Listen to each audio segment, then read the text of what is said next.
السلام عليكم، ازيكم يا جماعة؟ عاملين ايه؟ النهاردة يوم جديد، وبدأت كده بشوية توم كنت جايباهم من امبارح. نزلت اتسوق وكده فقلت اعمله معاكم. الخلطة دي بقى انا ما بستغناش عنها نهائي، وفعلا كانت واحدة كده من الناس الكبيرة بتوع زمان، الناس الجميلة دي قالت لي عليها وكده. فمن ساعتها وانا لما ما بتبقاش موجودة في البيت بحس ان البيت فعلا ناقصه حاجة. جبت بقى شوية فلفل احمر. الفلفل الاحمر ده انا نادرا لما بلاقيه. جبت شوية توم، هما كانوا متقشرين جاهزين يا جماعة على فكرة، مفيش انا دماغ اقشر توم والكلام ده. المهم هنجيب بقى الكبة بتاعتنا وهنبدأ ان احنا نقطع الفلفل. بصوا، عايزة اقول لكم ان انا الفلفل ده اصلا غسلاه قبل كده ونشفته كويس، وبرضو الثوم كنت غسلاه قبل كده ونشفته كويس وكده. وبعد كده بقى هقطع العنقود بقى بتاع الفلفل دوت وكده. الخلطة دي عايزة اقول لكم احنا بنجيبها من بره، من عند بتاع الترشي والمخللات والكلام ده. اي نعم هي بتبقى متحبشة قوي، بس مش بتبقى بالنظافة اللي احنا بنعملها في البيت. ده بتتفرم، كل حاجة بتتفرم مع بعضها، عن ايد مع مش عارفة ايه. هو انا هنا بفرم البذر بتاع الفلفل، بس انا بفرمه الهدف، انا بحس ان هو بيزود السبايسي وبيحفظه كمان. فانا اصلا اخدت على ان انا اقطعه كده. كنت الاول بشيل البذر عشان شكله لما باجي احطه في اي حاجة وكده، بس بلاقي ان هو بيدوب يعني ومش بيبقى باين، بس السبايسي فيه بيبقى اكتر وبيعجبني يعني.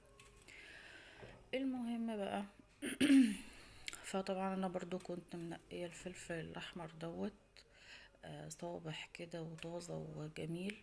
وبعد كده هقطعه بقى واحطه في الكبة. انا بحب افرمه برضو فرم خشن كده شوية. وبعدين بقى عايزة اقول لكم كمان ان الخلطة دي بجد بقى لو مش موجودة في البيت بحس ان انا بتنجز بقى يا جماعة. يعني مثلا ايه، عايزة طماطماية مخللة احطها في الطماطم ودي اضعف الايمان. عايزة مثلا بتبل سمك او فيليه اي حاجة من الاسماك، بقوم حطها وطبعا بلاقيها على طول بقى من غير ما ادق توم ولا احطه في الكبة ولا الشغلانة اللي بتتعمل دي كل مرة. مثلا بحب احطها برضو في خلطة المحشي. انا من الناس اللي بحب احط الثوم في خلطة المحشي في الاخر. هما فصين تلاتة كده هما اللي بيدوا نكهة وريحة كده للمحشي تبقى مميزة. بحب احطها في الخضار في اخر الخضار كده لما بيبقى قرب يستوي، بقوم حاطه الكلام ده، لان انا اتعودت ان انا برضو الخضار اقوم حاطه فص ثوم وقرن فلفل كده سليم. لكن برضو الخلطة دي بقى بتغنيني عن كل ده، بحس انها بتنجز كده معايا وانا بعمل اي حاجة في المطبخ. فمن الحاجات اللي انا بقى ايه، برضو كنت انا واخدة ان انا اعملها في برطمانات، واقوم حاطة بقى البرطمانات واحد في الديب فريزر واحد في التلاجة وكده. فلقيت ان انا اللي في التلاجة بيقعد يبق مية. طبعا الفلفل الاحمر ده بينزل ميته، مع اني والله مش بفرمه فرم ناعم، هتشوفوه دلوقتي، لان هو كده كده اصلا بيطرى لما بيقعد. فالمهم كنت الاول بحطه في برطمانات، بس النهارده بقى هحطه في اكياس كده. قلت احطه في اكياس زي ما انتوا هتشوفوا في اخر الفيديو، وبعدين ابقى اقطع كده منه على قد الحاجة اللي انا هعملها وكده. المهم عايزة اقول لكم والله انا كنت محمرة شوية بتنجان، نفسي في بتنجان مخلل جدا، وركناه في التلاجة والله عشان ما عنديش الخلطة دي. فالمهم يعني ايه، الخلطة دي لا غنى عنها في البيت بجد. يعني بحس انها بتريحني، ما بكسلش بقى اعمل الحاجة طالما هي ايه موجودة عندي في التلاجة. المهم بقى يا جماعة، طبعا الفلفل ده غير ان انا بحطه في الخلطة دي، انا بعشق الفلفل ده حرفيا حتى في القلي. مهم يعني انا منين ما بلاقيه لازم اجيبه حاجة كده يعني بالنسبة لي هي اللي جايبة لي كل كل البلاوي اللي عندي دي. بس الحمد لله برضو عشاق الشطة عارفين ان احنا ما نقدرش نستغنى عن الشطة ديت في اي اكل لينا يعني. والله ومرة اتهورت برضو وحطيتها في خلطة المحشي، بس كنت حطيتها بقى بكمية جامدة، الفلفل كان لوحده. المهم فانا ساعتها ما قدرتش ولا اكل المحشي من كتر ما هو سبايسي بطريقة يعني توقف اللسان. المهم انا جيت حطيت الثوم هنا بقى في الكبة بتاعتي اللي قرفاني كل ما باجي اشغلها زي ما انتوا هتشوفوا دلوقتي يعني. ف فانا هنا بقى الملح، طبعا انا بحط الملح عشان يتقلب في المكونات كلها كويس، بحطها في الكبة وهي بتتبل. فالمهم انا حطيت بقى الملح وكده. واكتر حاجة فعلا بتضايقني بقى في الخلطة دي يا جماعة موضوع المية دي اللي انا ببقى عايزة اتلاشاها، وبتلاشاها والله برضو بان انا بفرمها فرم خشن، وبرضو في الاخر بحس انها بتنزل مية. مع العلم برضو ان انا اختي لما بتيجي تعمل الخلطة دي بتحط لها طماطمايه، يعني ليه مش عارفة، طبعا هي وجهات نظر تحترم يعني، بس يعني هي اصلا الطماطمايه وكده، ودي بتبقى مشكلة بالنسبة لي. انا مش عايزة في الموضوع. انا لما باجي اعمل مثلا طشة الملوخية تبقى فيها كمية مية جامدة جدا، تقعد مثلا ساعة قبل ما تتحمر التومة كده تتحمر واعمل طشة الملوخية. ما انا عشان كده بقول لكم ان هي الخلطة دي بتنجز لي في كل حاجة.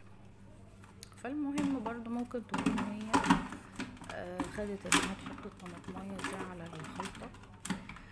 المهم فادي الكبة بتاعتي قرفاني في حياتي. فالمهم مع انها جديدة والله يا جماعة، بس يلا ما علينا، هي فرمها كويس كل حاجة، بس ساعات كده بترخم معايا اللي هو السلاح نفسه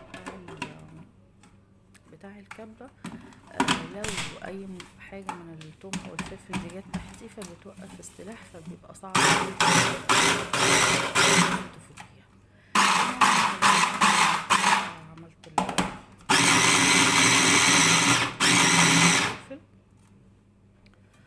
وبعدين طبعا انا برضو هوريكم دلوقتي ان انا فرمته خشن، بس انا بقى هجيب حاجة احط فيها عشان خاطر ما احطش كله على بعضه يعني. هطلع اللي في الكبة واحطه فيه برضو يا جماعة بجد.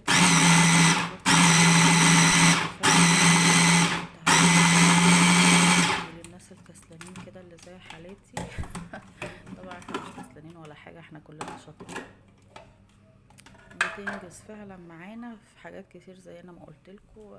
واديني بقى شوية كده وهطلع البتنجان اللي في التلاجة اللي لسه ما اتبلش ده واعمله بقى بالخلطة الحلوة دي. وكنت جايبة برضو سمك وركنته في الفريزر عشان برضو ما عنديش الخلطة الحلوة دي للأسف يعني، هو ده كسل مني. المهم فانا هفضي بقى شوية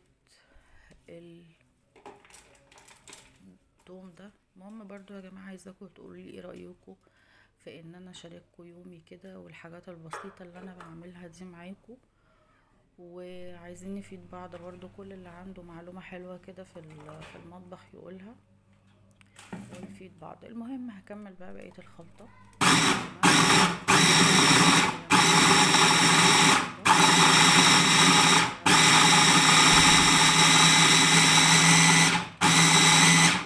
الطبق الكبير ده واتأكد ان انا حطيت لها كلها ملح. انا هنا بقى في خطوة انا مش هعملها عشان انا مش هحطها في برطمانات، انا ما حطيت لهاش زيت.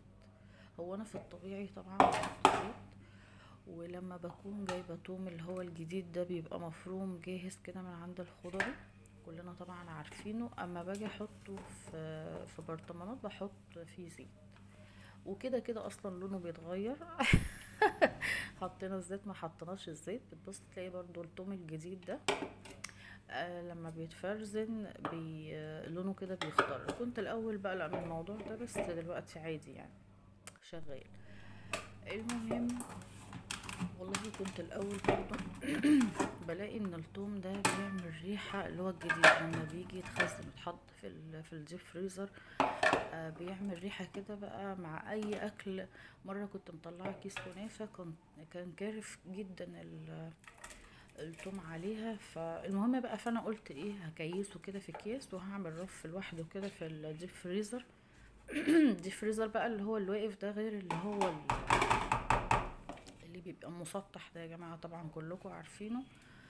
فالرف مش هيبقى كارف وكده، خصوصا ان انا اول مرة اعمل موضوع الاكياس ده. بصوا، انا هنا اخر شوية فلفل، انا ساعات بعملهم في برطمان لوحدهم، لان انا بحب ساعات ازود الاكل سبايسي بالفلفل ده. بس انا هنا قلت لا، انا عايزه استهلكه كله عشان يبقى باين كده في شويه الثوم اللي انا جايباهم دول. المهم بقى، ما شاء الله، هقعد اقلب وهروح بقى اجيب اكياس عشان اكيسهم. اكيس الثوم يا جماعه، متفهميش غلط. هكيس الثوم، وطبعا بقى دي زي ما انا ما قلت لكم، اول مره هكيس الثوم بالطريقه دي. مش هحطه يعني في برطمانات، لان انا قلت لكم ان الثوم بينزل ميه. بصوا يا جماعه، شكله لطيف كده، شكله يتاكل بالمعلقه. يا جماله يا جماله. المهم ايه، انا مش هحطه بقى في برطمانات عشان خاطر موضوع الميه ده. حتى لما انا بحط برطمان في الفريزر وباجي اشيله واحطه بقى في التلاجة استعمل منه، بلاقي برضو بيقعد يبك ميه كده، مش حلوة، بتضايقني. حتى لو في الاكل العادي ماشي شغال، لكن لو انا مثلا هعمل طشة ملوخية ولا هعمل شوية مسقعة، الثوم اللي بتحط قبل المسقعة ده. عشان كده بقول لكم الخلطة دي لا غنى عنها في البيت. بالنسبة لي عاملة زي الزيت والرز والسكر كده في البيت، أساسية. مهم. فانا هكيس بقى الخلطة دي وهوريكم بقى دلوقتي هبسطها كده. طبعا التبسيطة دي اولا عشان ما تاخدش مكان في الفريزر، ثانيا عشان خاطر وانت بتيجي تكسريها، انا مش هقسمها بقى ولا هعمل حاجة. انا قبل ما لما بحتاجها بطلعها، بس هي 5 دقايق تبقى سهلة كده. الحروف ابتدت تبدأ تتعمل معايا، مش هيبقى كله يفك، لان برضو ما ينفعش كله يفك ويبك مية، وهيبقى مش لطيف كده خالص يعني. عشان نحافظ على الحاجة وكده. انتوا عارفين بقى يا جماعة، الحاجة غالية، واصلا الفلفل الاحمر ده مش بيتلاقى كتير يبقى طازة كده وحلو، لان هو بيدبل بسرعة وملهوش روح اصلا يعني. فالمهم، عشان برضو نحافظ على الحاجة وكده، يا دوبك بس هي 5 دقايق كده، هيبقى سهل ان انا اخد حتة كده للحاجة اللي انا بعملها في المطبخ، وخلاص ابسطها كده وبخرج برضو الهواء منها. كل ده عشان خاطر يا جماعة ان انا يعني الحاجة ما تبكش مية كده. الفلفل الاحمر بينزل ميته، وما مش بحب انا كده. فقلت بقى هجرب الطريقة دي. الكمية دي بقى ما شاء الله عملت معايا يعني. الفلفل دوت كيلو فلفل عليه مثلا حوالي نص كيلو توم كده، تمام. هو انا برضه مش بحب اكتر الثوم قوي، بس يعني حتى في خلطة المحشي زي ما قلتلكوا، او خلطة السمك، هو السمك بيحب الثوم، بس انا بكتر الفلفل اكتر. يعني نكهة الفلفل بتبقى اجمل كده في الاكل، والسبايسي دوت. والثوم برضو اللي هو لا غنى عنه، بس بيبقى بنسبة اخف شوية يعني. المهم، فده اخر كيس كده. ما شاء الله برضه هي الكمية عملت معايا شوية حلوين. لو هتاخدوا بالكم بقى، الكيس ده هيبقى يعني الكيس الاكتر اللي فيه كمية المية بقى. بصوا يعني احنا مخدناش وقت اهو. ولو تاخدوا بالكم الكيس كده من تحت نزل بقى ميته اهو، المية الحمرا بتاعة الفلفل ده. فكل ده انا بعمله عشان اتجنب حتة المية اللي بينزلها الفلفل وكده، عشان ايه، ينجز بقى معايا في اي حاجة انا عايزاها في المطبخ.